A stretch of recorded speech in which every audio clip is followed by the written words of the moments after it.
Ya Allah, kasih kami rizki wafat dalam keadaan husnul khatimah. Dan Nabi mengatakan innamal a'mal bil khawatim. Amal itu tergantung akhirnya. Hati-hati. Ucapan orang tua, Pak, nggak perlu soleh kalau buat kita anaknya. Nggak perlu soleh ibu kita, Pak. Biarpun dia nggak sholat, kalau dia doain kita makbul, Pak.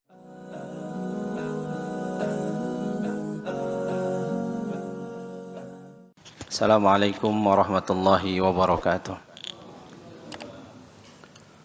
Alhamdulillahi wa kafa wa salatu wassalamu ala habibil mustafa sayyidina Muhammadin ahlus sidqi wal wafa.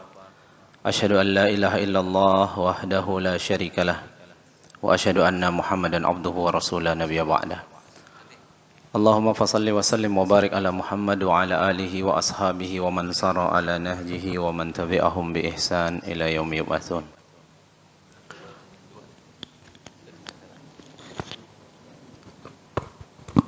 Alhamdulillah, segala puji milik Allah Subhanahu wa taala. Di awal tahun 1444 Hijriah ini Allah masih berikan kita nikmat. Nikmat iman, nikmat Islam, nikmat sehat wal afiyah. Di dalam surat At-Taubah ayat 36 Allah katakan inna iddatash syuhur indallahi 12 syahran fi kitabillah yauma khalaqas samawati wal ard minha arba'atun hurum. Dzalika dinul qayyim fala tadlimu fihinna anfusakum. Sesungguhnya bilangan bulan di sisi Allah itu ada 12 bulan dari awal langit dan bumi ini diciptakan. Dari 12 bulan tersebut ada 4 bulan haram. Dzalika dinul qayyim, itu adalah agama yang lurus, fala tadlimu fihinna anfusakum. Maka di bulan haram ini termasuk bulan Muharram ini Allah berpesan jangan kalian berbuat dosa. Walaupun di bulan lain juga nggak boleh buat dosa. Tapi di bulan ini kalau buat dosa dilipat gandakan berkali-kali lipat. Salawat salam kita limpah curah pada Nabi kita Muhammad sallallahu alaihi wasallam, suri taula dan aswah hasanah kita. Dalam sebuah hadis Rasul mengatakan afdhalus siyam ba'da Ramadan Syahrullahil Muharram. Puasa seutama-utama puasa setelah Ramadan adalah puasa di bulan Muharram ini. Maka ada ulama mengatakan 1 bulan ini puasa juga baik. Kalau nggak bisa ambil Senin Kemisnya misal. Atau kalau mau banyak puasa Daudnya. Ada puasa yang juga istimewa di tanggal 10-nya Asyura. Nabi ketika hijrah ke Madinah, orang-orang Yahudi Madinah banyak yang puasa. Nabi nanya, kenapa kalian puasa tanggal 10 bulan Muharram? Mereka mengatakan, kami merayakan hari di mana Musa diselamatkan oleh Allah dan Fir'aun ditenggelamkan. Maka Nabi Muhammad SAW mengatakan, nahnu ahaqqu bi Musa minhum. Kita yang lebih berhak merayakan itu. Maka kita pun dianjurkan puasa dan menambah puasa 1 hari sebelumnya, atau kalau nggak bisa 1 hari sesudahnya, atau bisa 3-3-nya. Jamaah yang dirahmati oleh Allah, pembahasan kita adalah tentang kematian-kematian yang buruk. Orang-orang saleh, ulama-ulama salaf itu rata-rata doa mereka itu minta 5 hal saja. Salah satu dari 5 hal yang mereka minta adalah Allahumma rzuqna husnal khatimah. Ya Allah, kasih kami rizki wafat dalam keadaan husnul khatimah. Dan Nabi mengatakan innamal a'mal bil khawatim. Amal itu tergantung akhirnya. Bahkan di dalam riwayat dikatakan dari Abu Hurairah, semoga Allah meridhoinya, inna rajula la ya'malu zamanan tawil bi amalin ahlul jannah summa yakhtim lahu amaluhu bi amalin ahlin nar. Banyak orang amal-amalannya itu amalan-amalan ahlu surga, tapi menjelang wafatnya dia melakukan amalan ahlu neraka dan diwafatkan dalam keadaan melakukan amalan itu. Atau sebaliknya, amalannya selama hidup amalan ahli neraka, tapi ketika menjelang ajalnya sudah datang waktunya, dia melakukan amalan ahlu surga dan dia diwafatkan dalam keadaan melakukan amalan ahlu surga. Maka jamaah yang dirahmati oleh Allah, doa yang selalu dipanjatkan oleh sahabat yang mulia, manusia paling mulia setelah Nabi Abu Bakar As-Siddiq adalah Allahumma ij'al khaira umri akhirahu wa khaira amali khawatimahu wa khaira ayyami yawma alqaka fihi. Ya Allah, jadikanlah akhir dari umurku ini adalah ujungnya, dan amal yang paling baik adalah amal yang paling terakhir, dan perjumpaan yang paling mulia adalah ketika aku berjumpa dengan Engkau ya Allah di surga. Maka jamaah yang dirahmati oleh Allah, yang terakhir ini yang paling istimewa. Banyak kisah yang menjelaskan tentang ada ketika terjadi peperangan, seorang sahabat terbunuh. Maka Nabi kemudian bertanya, ahwa min ahlil jannah aw min ahlin nar?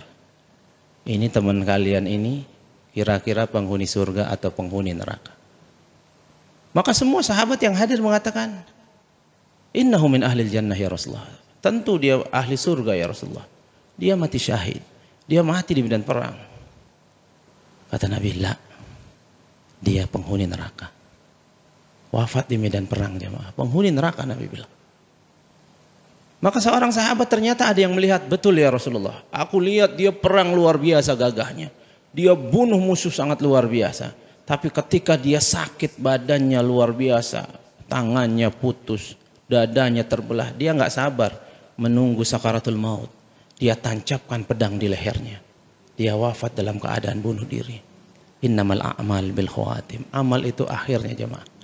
Kita nggak tahu, maka kita perlu banyak minta sama Allah agar Allah wafatkan kita dalam keadaan husnul khatimah. Di dalam kitab At-Tazkirah juga dijelaskan sebuah kisah, ada orang muazzin, tukang azan. Pak, ini pahalanya besar. Besar tukang azan ini pahalanya. Dulu nggak ada mic ini, nggak ada. Naik mimbar, naik menara. Ketika dia naik menara mau azan, dia lihat di seberang masjid ada perempuan cantik. Dia nggak jadi dia azan, dia turun, dia samperin perempuan itu. Uriduki, dia bilang, saya senang sama Anda. Kata perempuan itu, nggak bisa, kita beda keyakinan. Inti Muslim, saya Nasrani. Bagaimana saya biar bisa menikahi Anda? Pindah ke agama saya. Maka bisa, karena muazin ini ganteng juga, Pak. Maka dia nggak pikir panjang, dia pindah agama yang dia anut selama ini. Di malam pertamanya genteng rumahnya bocor. Dia ingin betuli dulu sebelum dia gauli istrinya. Maka ketika betuli genteng itu, Allah rubuhkan, Allah jadikan kepalanya lebih dulu menyentuh lantai tanah. Dia wafat, tidak sempat menggauli istrinya, wafatnya su'ul khotimah, meninggalkan agama Islam. Maka jamaah yang dirahmati oleh Allah, kita nggak tahu akhir hayat kita. Kita hanya bisa meminta dan memohon kepada Allah Subhanahu wa taala.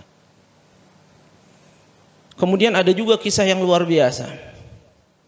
Bahkan orang ini pernah mengaku menjadi nabi.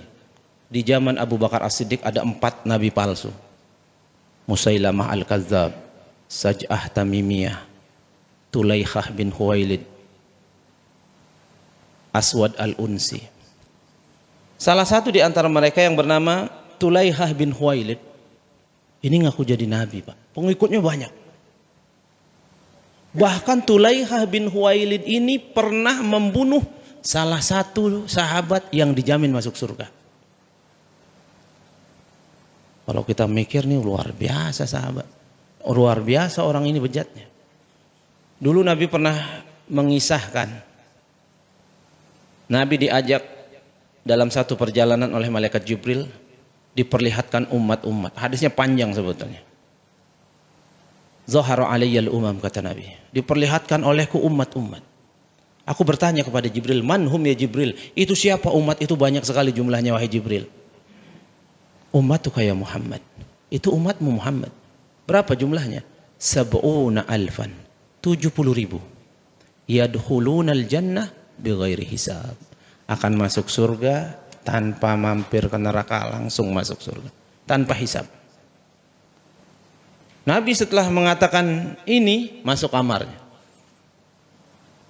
Sahabat yang masih di masjid ini semua berandai-andai. Semoga kita, semoga ini, semoga itu, banyak mereka berandai-andai. Sampai masjid itu bising. Nabi mendengar dari kamarnya, Nabi keluar lagi. Malladzi tahudun, kata Nabi. Apa yang kalian ributkan? Manhum ya Rasulullah? Ya Rasulullah, kami penasaran siapa orang-orang itu. Nabi sebutkan ini. Amal-amalnya. Kemudian Uqasyah berdiri. Ya Rasulullah, ij'alni minhum. Ya Rasulullah, jadikan aku salah satu dari orang yang masuk surga tanpa hisab. Maka Nabi menunjuk Uqasyah, anta minhum. Inti salah satu dari 70.000 itu. Sahabat lain pun angkat tangan semua. Ya Rasulullah, saya juga. Maka Nabi katakan, sabaqatkal Uqasyah. Udah nggak bisa. Udah didaluin oleh Uqasyah. Nah, Uqasyah ini dibunuh oleh Tulaihah bin Khuwailid, jemaah. Bayangin. Dan ada sahabat satunya, saya lupa namanya. Sahabat mulia. Maka kemudian dia diperangi oleh Umar. Kalah. Dia hijrah ke Syam. Allah takdirkan dia dapat hidayah di Syam. Dan di dalam riwayat dikatakan wahasuna Islamu, dan Islamnya baik. Kemudian dia ikut berperang di Irak dengan Khalid bin Walid, dan dia mati syahid di Irak. Bayangin, orang yang benci Islam, membunuh sahabat yang dijamin masuk surga, mati syahid dimasukkan surga oleh Allah Subhanahu wa taala. Jadi innamal a'mal bil khawatim. Amal itu tergantung akhirnya. Maka jamaah yang dirahmati oleh Allah Subhanahu wa taala, apa saja kira-kira amalan yang dapat menyebabkan pelakunya su'ul khatimah? Yang pertama, asyirku billah. Menyekutukan Allah. Ini sudah pasti, kalau nggak tobat su'ul khatimah, sudah pasti. Karena Allah katakan innallah la yaghfir an yushraka bih. Allah nggak ampuni dosa syirik. Kalau sampai wafat masih punya keyakinan ini. Wa yaghfir ma duna dzalika liman yasha. Allah akan ampuni dosa selain syirik. Nabi pernah dikasih pilihan oleh Allah. Ya Rasulullah, separuh umatmu aku masukkan surga, separuh ke neraka, atau kau pilih syafaat? Fahtartus syafa'ah, kata Nabi. Aku lebih mending milih syafaat. Jadi Nabi milih syafaat biar kita semakin banyak yang masuk surga. Nabi milih syafaat, bahkan Nabi pernah mengatakan apa? Inna syafa'ati li ahlil kabair min ummati. Syafaatku berlaku juga bagi pelaku dosa besar dari golongan umatku, kecuali yang punya dosa syirik, nggak akan dapat syafaat.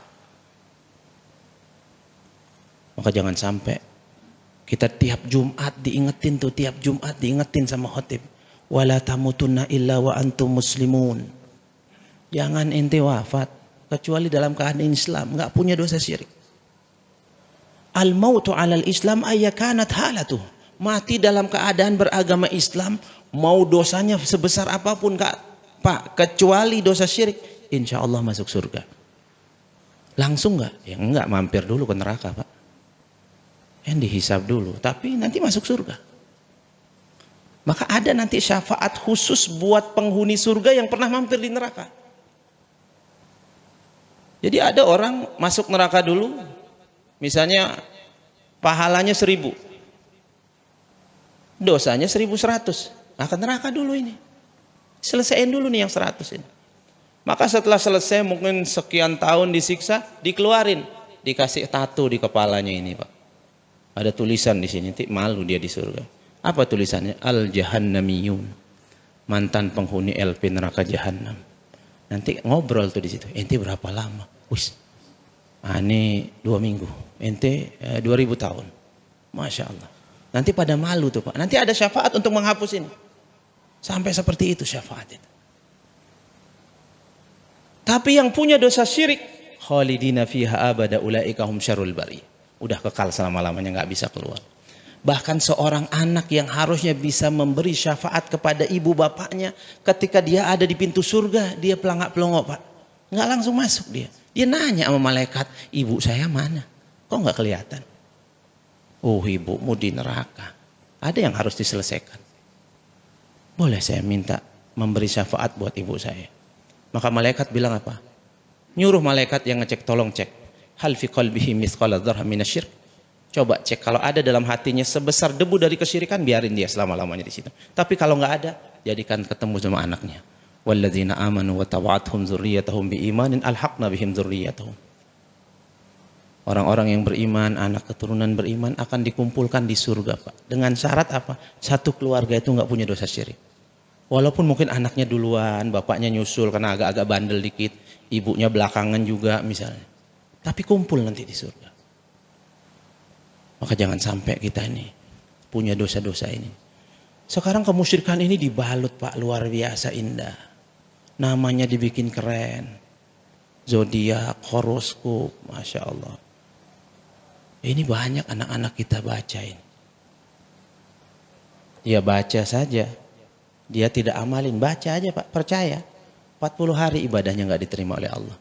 Kalau dia percaya, dia melakukan amal-amal itu, dia sudah kufur terhadap yang diturunkan kepada Nabi Muhammad. Nabi pernah lihat ada sahabat pakai jimat, Pak. Sekarang kan banyak orang pakai jimat. Ini cincin ada khodam katanya. Bangga pakai kemusyrikan itu. Bahkan banyak bayi-bayi baru lahir ada kalung-kalung kain putih kecil di sini. Dalamnya Al-Fatihah, Al-Ikhlas, Al-Falaq. Ke toilet dibawa. Ini buat penjagaan. Ini ruqa wa tama'im wa tiwala syirkun, kata Nabi. Syirik ini. Nabi melihat sahabat ada yang pakai begitu, Pak. Ada. Inza'ha, kata Nabi. Lepasin itu. Buang. Fa in mutta wa hiya 'alaika lan taflah abada. Kalau ente mati itu barang masih melekat sama diri ente, nggak akan bisa masuk surga selama-lamanya. Maka jamaah yang dirahmati oleh Allah,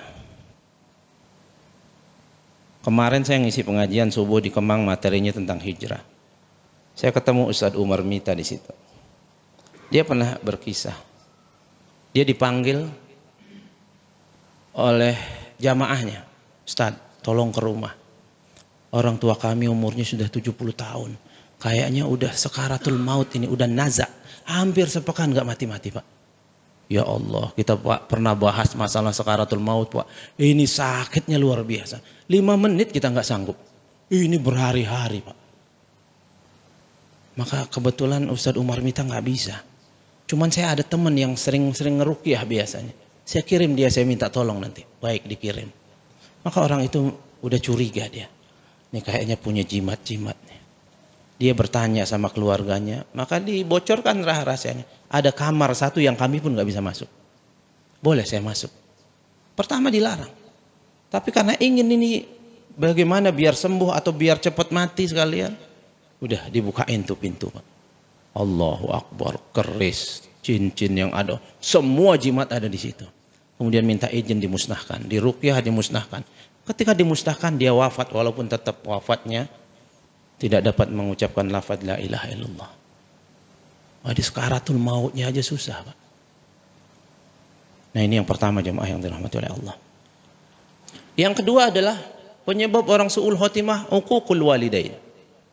Durhaka sama kedua orang tua. Ini durhaka sama orang tua ini, Pak. Dosanya cash dunia akhirat. Kalau dosa-dosa lain kadang di akhirat aja. Tapi durhaka sama orang tua, cash dunia akhirat Allah balas. Maka jangan sampai kita durhaka sama dua orang tua kita, Pak. Orang tua kita di kampung sering-sering telepon, Pak. Jangan sebulan sekali telepon kesian. Jangan kirimin duit aja, dia perlu perhatian kita. Telepon nanyain kabar. Mau setinggi apapun jabatan kita, manajer, direktur sekalipun, orang tua kita nganggap kita bocah, Pak. Ya nanya udah makan belum? Gimana kabar? Udah. Senengin dia, Pak. Itu pintu surga kita. Sahabat kalau meninggal salah satu dari orang tuanya nangis luar biasa. Ketika dihibur, kenapa nangis? Kita semua akan wafat. Iya, kita semua akan wafat. Tapi saya kehilangan satu pintu surga saya yang Allah hadirkan di muka bumi ini. Kita kalau masih punya kedua orang tua kita, Allah hadirkan 2 pintu surga. Kalau sampai kita nggak masuk surga, keterlaluan, Pak. Ini kalau wafat hilang satu. Kalau ada di antara kita pernah membentak orang tua kita, Pak, Siap-siap, anak kita akan bentak kita nanti. Kita pernah melototin orang tua kita akan dipelototin anak kita, Pak. Kita telantarin dia, kita jarang telepon sebulan sekali. Anak kita 3 bulan sekali telepon kita, Pak. Cash Allah bayar. Apalagi nanti sakaratul mautnya susah di akhirat. Nabi ketika menyebutkan ijtanibu sab'ul mubiqat, jauhi oleh kalian 7 dosa besar. Yang pertama kata Nabi asyirku billah wal uququl walidain. Pertama syirik, yang kedua durhaka.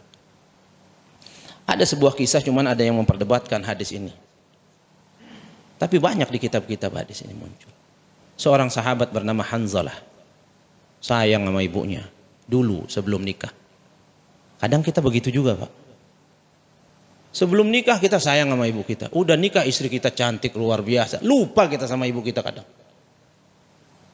Bahkan kadang kita malu ngajak ibu kita jalan-jalan. Berapa banyak orang begini. Saya ketemu pemulung, saya ngobrol sama pemulung. Ternyata anaknya 3 orang laki-laki punya mobil semua, Pak. Ibunya susah makan. Tiap hari mulung keliling, Allahu Akbar. Sebulan sekali pun kalau ditengok udah alhamdulillah. Lebih sering gak nengok. Dan ibu ini sangat memaklumi anaknya. Saya gak mau ngerepotin, kata. Dia mulung sampah keliling. Harusnya tinggal di rumah zikir, doa, ibadah sama Allah. Hanzalah sayang sama ibunya setelah menikah. Berubah cintanya kepada istrinya luar biasa. Ibunya diterlantarkan. Bahkan ketika ibunya ingin meminta sesuatu. Dan sesuatu itu dicintai oleh istrinya. Ibunya dilarang, jangan. Nanti istri saya marah. Masya Allah. Apa kata ibunya? Tidak ridho air susuku pernah kau minum. Marah ibunya, Pak. Hati-hati. Ucapan orang tua, Pak, nggak perlu soleh kalau buat kita anaknya. Nggak perlu soleh ibu kita, Pak. Biarpun dia nggak sholat, kalau dia doain kita makbul, Pak. Ada doa-doa yang pasti Allah kabulkan. Salah satu doa yang Allah pas cepat kabulkan apa? Walid li walidi. Orang tua buat anaknya. Lihat, walid, nggak ada walid salih, nggak ada. Tapi kalau kita buat orang tua kita ada embel-embel waladun salihun yad'ulahu. Anak harus soleh baru doanya diterima oleh Allah. Tapi kalau orang tua buat anaknya nggak ada embel-embel soleh. Orang tua buat anaknya cepat dikabul. Singkat cerita, Hanzalah sakit. Sahabat nengok, sakitnya kok aneh. Dipanggillah Rasulullah. Kata Rasulullah, ini nazak, ini sekarat ini. Rasulullah udah curiga, wah berat ini. Panggil ibunya. Ibunya kekeh nggak mau hadir, Pak. Sakit hati ibunya, nggak mau. Kedua kali nggak mau, ketiga kali nggak mau. Kata Nabi apa? Kumpulin kayu bakar. Duh, bakar aja Hanzalah udah. Itu lebih ringan daripada dia sakaratul maut. Ya Allah, namanya ibu, Pak, dengar anak mau dibakar. Ibu itu pemaaf. Ya Rasulullah, jangan dibakar. Dia ingat waktu ngelahirin, nyusuin, membesarkan. Ya Allah, saya maafin Hanzalah. Wafat Hanzalah. Maka besok kalau ada orang sakaratul mautnya susah, Pak. Dan pastikan itu sakaratul maut. Susah, ada 2 kemungkinan. Dia punya jimat atau dia punya dosa sama ibunya. Yang ibunya nggak ridho dengan dosa itu. Kemudian jamaah yang dirahmati oleh Allah Subhanahu wa taala, yang ketiga adalah an-nifaq. Orang munafik. Munafik ini ada 2. Ada munafik amali. Yang sering kita dengar hadisnya ayatul munafiki thalathun. Tanda orang munafik ada 3. Ini munafik amali. Ini nggak mengeluarkan dari agama. Tidak menyebabkan kekal di neraka. Idza haddasa kadzaba, kalau bicara suka bohong. Janji suka ingkar. Idza wa'ada ahlafa, idza tumina khana. Jika dipercaya dia berkhianat. Ini munafik amali yang bikin kekal di neraka. Bahkan lebih dulu masuk neraka dari orang kafir. Innallaha adkhalal munafiqina wal kafirina jahannama jami'a, kata Allah. Yang Allah masukkan dulu ke neraka itu orang munafik. Yang munafik apa? Munafik i'tiqadi, munafik keyakinan. Ini kalau surga, tengah-tengahnya orang kafir, Pak. Yang di bawah siapa yang dikerak? Orang munafik. Innal munafiqina fid darkil asfali minan nar. Lebih parah ini. Yang seperti apa contoh munafik i'tiqadi? Yang pertama, membenci syariat Islam, Pak. Ada nggak orang Islam benci syariat, Pak? Banyak, Pak. Hati-hati, Pak. Orang Islam melihat orang jenggotan caci maki sumpah serapah, ngelihat orang perempuan pakai cadar dihinakan. Masya Allah, Nabi dihinakan. Allahu Akbar. Ini mutafik an-nifaq al-i'tiqadi. Kemudian apalagi contohnya? Tidak mempercayai Al-Quran walaupun hanya satu ayat, apalagi banyak ayat. Ini banyak kadang di antara kaum muslimin, ngambil yang cocok aja sama dia. Nah, ini ayatnya cocok nih, gua banget nih. Wah, ini jangan, masih ngeri nih, ngeri jauh-jauh. Masya Allah. Innal ladzina kafaru bi ayatin. Satu ayat saja kita kufur, kita nggak percayai. Saufa nuslihi nar. Allah sudah berhak masukkan kita ke neraka. Kullama nadijat juludum, dicelupin sama malaikat sampai matang sumsumnya, tarik lagi. Ganti yang baru, celupin lagi, tarik lagi, ganti yang baru jasad, celupin lagi. Bagaimana kalau 6.660 sekian ayat? Satu ayat saja. Contoh nifaq i'tiqadi adalah membenci Rasulullah SAW. Ada orang mengolok-olok Nabi, Pak. Ya Allah, kita pengen nangis ngelihat nama Nabi mulia yang akan ngasih kita syafaat ditulis di minuman najis haram. Gimana kita nggak kesel, Pak? Nabi dilecehkan, dicaci maki, dia yang akan ngasih kita syafaat. Nabi kita kalau nggak dikenal sama Nabi, parah, Pak. Nggak dapat syafaat kita. Maka pastikan Nabi kenal sama kita nanti. Maka Nabi pernah nyuruh sahabat baca ayat. Nabi itu seneng dengerin bacaan, padahal bacaan Quran Nabi paling bagus. Tapi seneng kalau ada orang bagus bacaannya, Nabi dengerin. Makanya mendengarkan bacaan Quran itu sunnah. Nabi suruh sahabat bacain. Pas sampai ayat 40 atau 41 surat An-Nisa, ada ayat bunyinya begini. Fa kaifa idza ji'na min kulli ummatin bisyahid wa ji'na bika 'ala haula'i syahida. Bagaimana nanti setiap orang ditatangkan saksi-saksinya dan engkau Muhammad akan jadi saksi di setiap umat. Nangis Nabi kita, Pak. Hasbuk, hasbuk. Cukup, saya nggak kuat, kata. Bayangin Nabi dihadirkan, kita dihisab. Ya Rasulullah, kenal nggak ini? Weh, siapa? Nggak kenal saya. Allahu Akbar. Kita bukan Nabi Adam minta syafaat, nggak mungkin, Pak. Kita umat Nabi Muhammad. Ke Nabi Ibrahim nggak bakal kenal Nabi Ibrahim. Maka pastikan Muhammad Sallallahu Alaihi Wasallam kenal sama kita, Pak. Bagaimana caranya? Hidupkan sunnahnya, kata Nabi. Ahya sunnati faqad ahabbani. Banyak salawat untuk Nabi. Man shalla alayya salatan sallallahu biha alaihi asyra. Faman kana aktsara alayya salatan kana aqrabu minni manzilan. Siapa orang paling banyak salawatnya untukku, paling dekat kedudukannya denganku di surga. Maka jangan sampai kita ngikut orang-orang yang benci Nabi kita. Ada lagi yang bilang Nabi itu masa kecilnya mungkin ingusan. Allahu Akbar. Kasih kitab Asy-Syama'il Al-Muhammadiyah. Bagaimana Nabi baru bangun rambutnya sudah rapi tersisir, enggak mandi bau kasturi sejauh sekian kilo. Saya punya kitab kecil judulnya Muhammadur Rasulullah wa innaka la'ala khuluqin azim. Muhammad Rasulullah ciptaan yang maha sempurna, Pak. Allah sendiri yang muji. Kita dengar ibu-ibu aja ngelihat Nabi Yusuf tuh qatta'na aydiyahunna, motong tangan nggak kerasa. Nabi kita Muhammad 2 kali Nabi Yusuf, Pak, gantengnya, Pak. Gimana? Maka kita kesel kalau ada orang ngelecehin Nabi itu. Kita nggak bisa ngapa-ngapain, Pak. Cuman bisa nangis kita. Nah, jamaah yang dirahmati oleh Allah, contoh an-nifaq al-i'tiqadi adalah membenci juga sebagian ajaran Nabi kita Muhammad sallallahu alaihi wasallam. Nah, orang-orang semacam ini nanti kelak Allah akan wafatkan dalam keadaan su'ul khatimah. Kemudian yang keempat, jamaah yang dirahmati oleh Allah, satu lagi aja, saya nulis ada 12 ini. Biar ada tanya jawab kan ya. Satu lagi dah. Yaitu ta'jilut taubah. Suka nunda-nunda tobat, Pak. Ntar aja tobat umur 60. 59 mati, Pak. Gimana? Ini bulan Muharram, ini bulan tobat, Pak. Nabi Ibrahim itu diterima tobatnya oleh Allah di bulan Muharram. Bahkan ada yang mengatakan tanggal 10.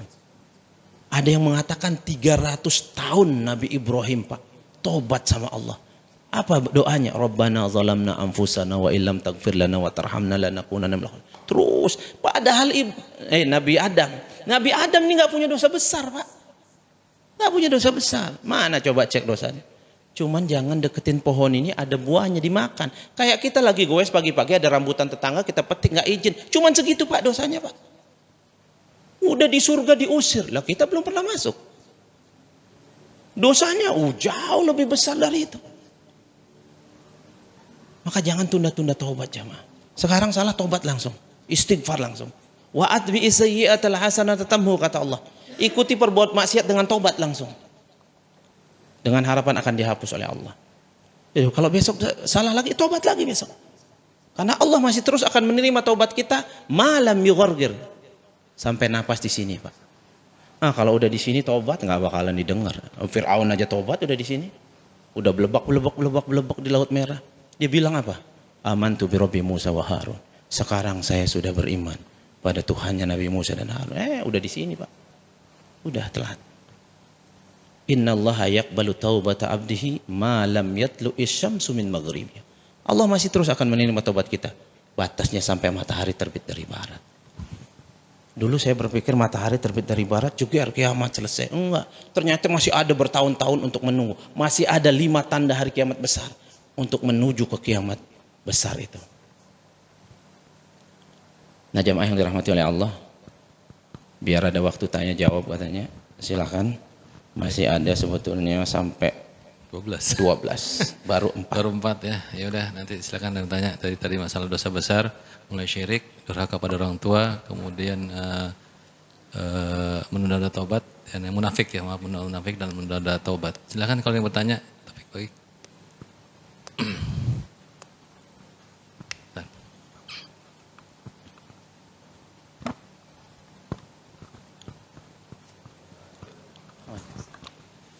Baik, terima kasih Ustadz penjelasannya meskipun cuma 4 dari 12 ya.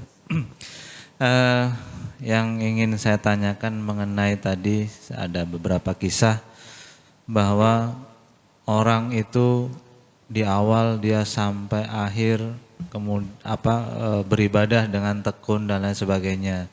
Karena ada wanita cantik lah, terus kemudian ada tidak sabar dan lain sebagainya. Nah, berarti kesimpulan saya beribadah itu tidak bisa membuat seseorang itu bisa mendapat akhir yang baik jika tadi ada godaan. Nah, godaan itu kan macam-macam, ada yang tidak sabar, ada yang wanita cantik atau macam-macam. Nah, pertanyaannya bagaimana menghindari godaan tadi Ustadz? Jadi agar kita bisa tetap istiqomah terhadap amal ibadah kita. Terima kasih Ustadz. Baik jamaah yang dirahmati oleh Allah Subhanahu wa taala. Aksiru min dzikri hadimil ladzat, kata Nabi. Banyak-banyak kalian ingat mati. Kita kalau duduk Pak sambil ngopi depan rumah pagi-pagi, ingat alam barzah, ingat malaikat maut. Kemudian ingat bagaimana dihisab nanti sampai jam 9 dari habis subuh.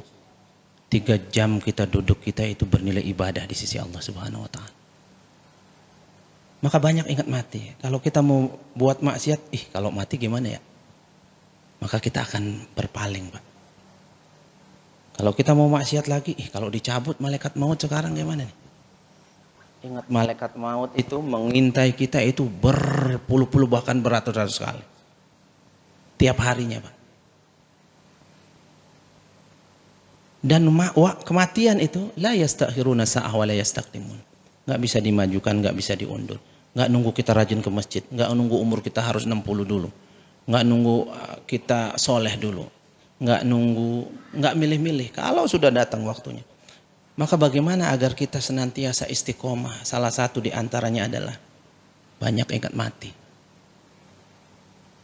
Kalau datang ke kuburan, nganter jenazah, jangan banyak ngobrol. Langsung berdiri dekat liang lahat. Lihat aja itu, nggak usah banyak orang beli nasihat. Lihat aja itu jenazah. Terus pikirin, kalau jenazah itu saya. Kemudian sebentar lagi mungkar dan nangkir datang. Nanya, kira-kira saya bisa jawab nggak dengan amalan saya yang model begini ini?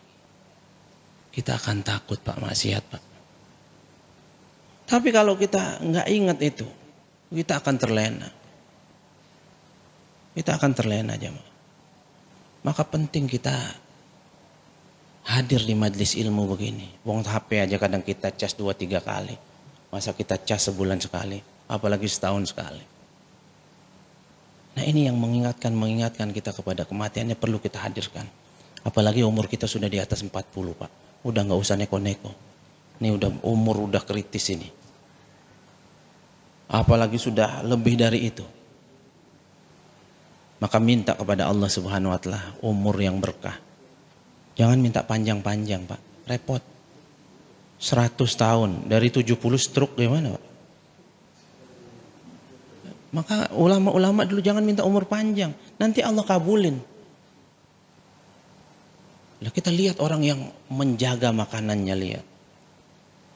Misalnya di Malaysia ada Mahathir Muhammad 90 sekian. Tetap juga lemah Pak. Karena Allah sudah katakan di surat yang hampir tiap pekan kita baca. Surat Yasin. Wa man nu'ammirhu nunakkishu fil khalqi afala yaqilun. Semakin tambah umur ente, kekuatan ente semakin berkurang. Maut semakin dekat. Kita ini hanya kumpulan hari-hari Pak. Satu hari berlalu, berkurang jatah kita. Maka ketika kita arahkan pikiran ke sana kalau mau maksiat, kita akan ngerim untuk berbuat maksiat itu. Nah inilah yang dinamakan istiqomah. Dan kita akan mempersiapkan bekal. Al-Qayyis kata Nabi, orang yang cerdas itu menurut Allah dan Rasulnya, orang yang pandai ngontrol hawa nafsunya. Dan mempersiapkan bekal setelah kematiannya. Maka di antara penyebab su'ul khotimah yang kelima sebetulnya adalah tulul amal. Panjang angan-angan dunianya. Udah umur 60-65 tahun pembahasannya masih dunia aja. Villa di sini, resort di sini, Allahu Akbar. Malaikat maut di depan pintu begini Pak. Wallahu a'lam bishawab.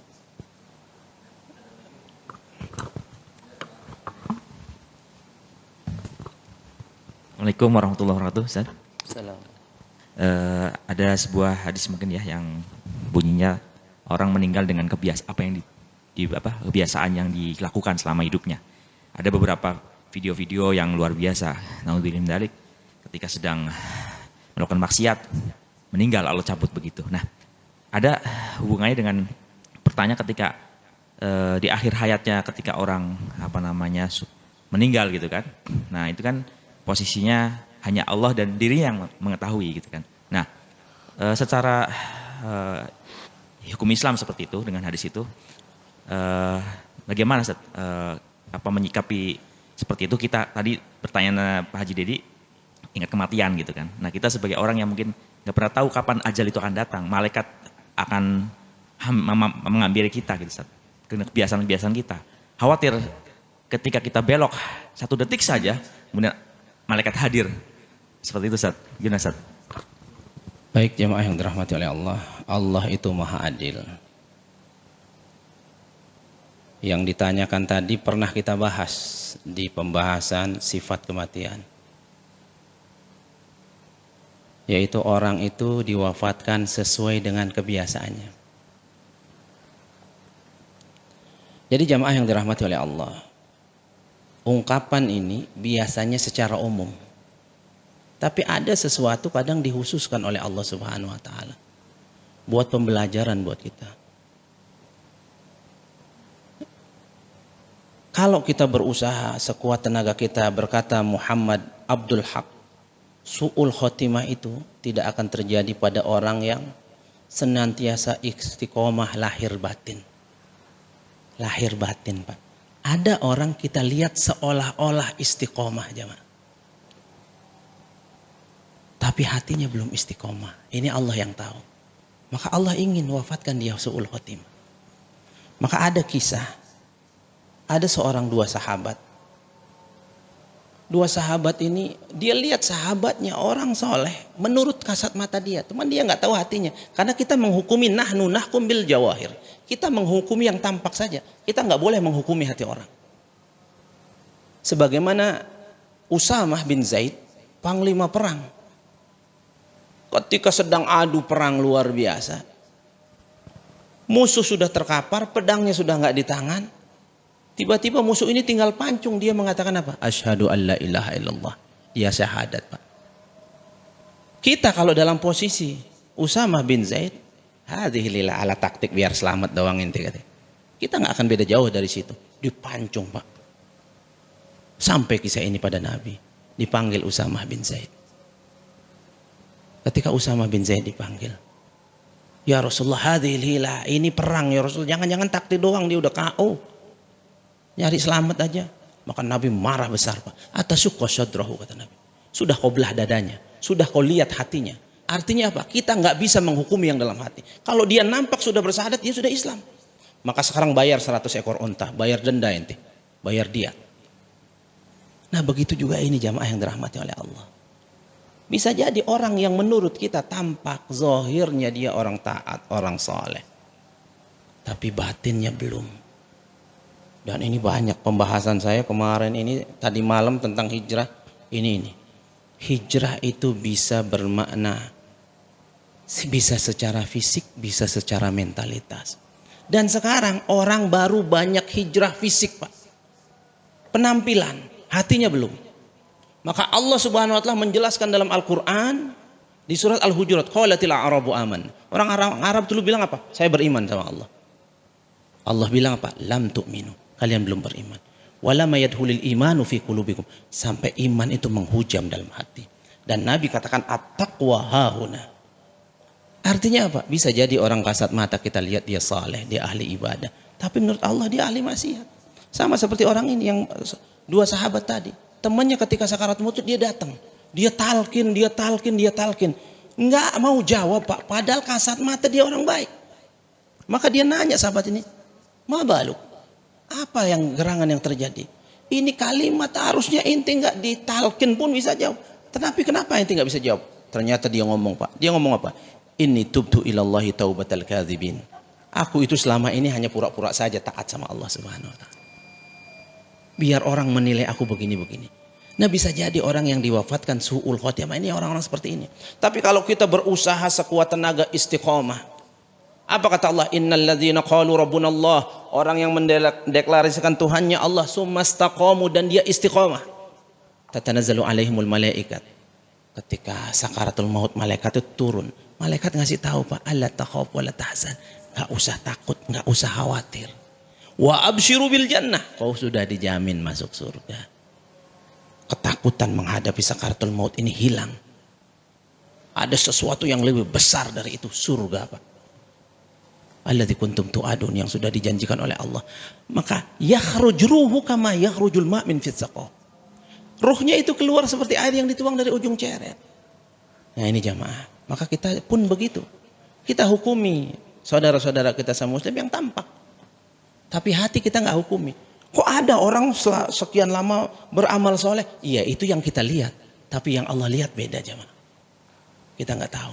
Maka amalan hati ini amalan luar biasa hisabnya. Amalan luar biasa hisabnya. Kam min amalin, ada ungkapan saya nggak tahu hadis atau perkataan ulama ini. Kam min amalin saghirin yukabbirhun niyah. Berapa banyak amal-amalan kecil di sisi Allah.